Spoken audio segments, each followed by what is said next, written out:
NLEX at saka Phoenix, no? So, ito yung labanan ng teams na merong similar lineups, na merong malaking import, na makagaling na import, na maaasahan nila to contain the inside. No, pero ang kagandahan dito, NLEX, gumana yung shooter.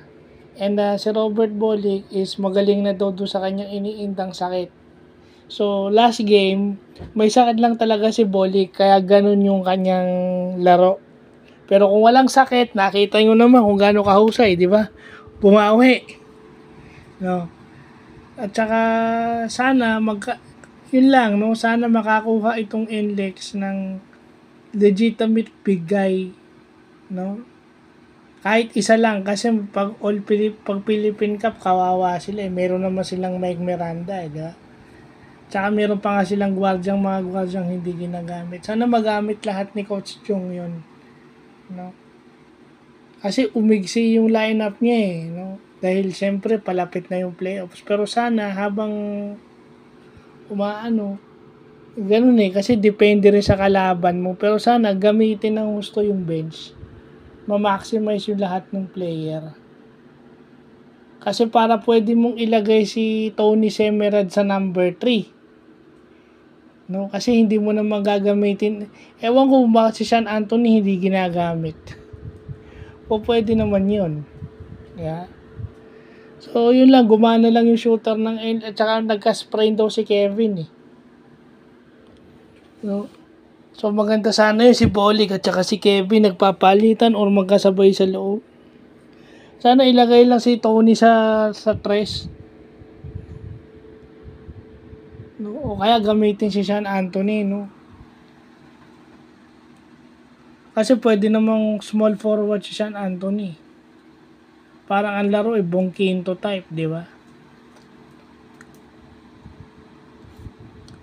So, yun lang. Yung Phoenix kasi parang nawala ng nawala ng depensa kay Bolick.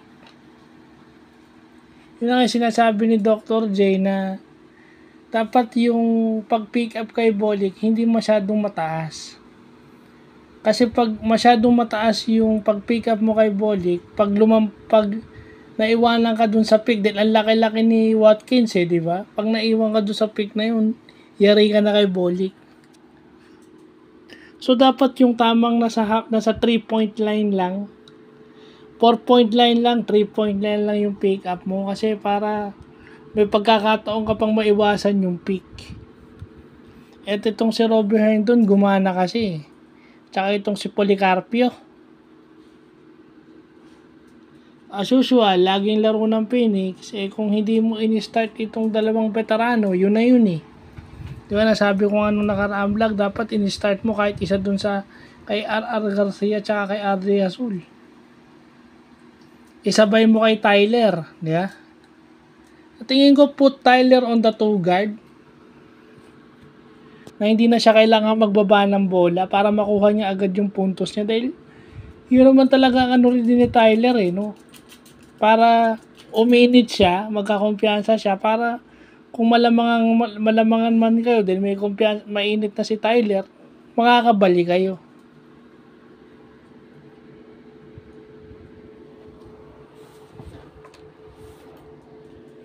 Mahirap din kasi yung ganun, no?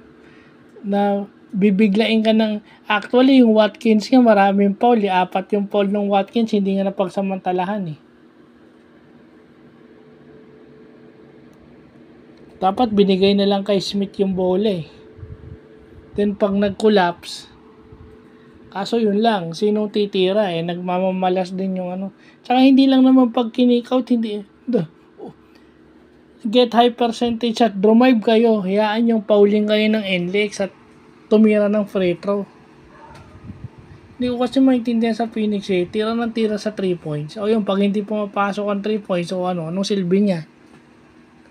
Actually, yung game na yan, ito yung pumapasok yung 3 points ng NLEX at hindi pumapasok yung 3-point attempt ng Phoenix. So, yun lang yun.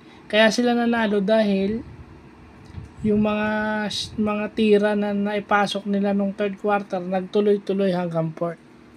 So, yun lang po.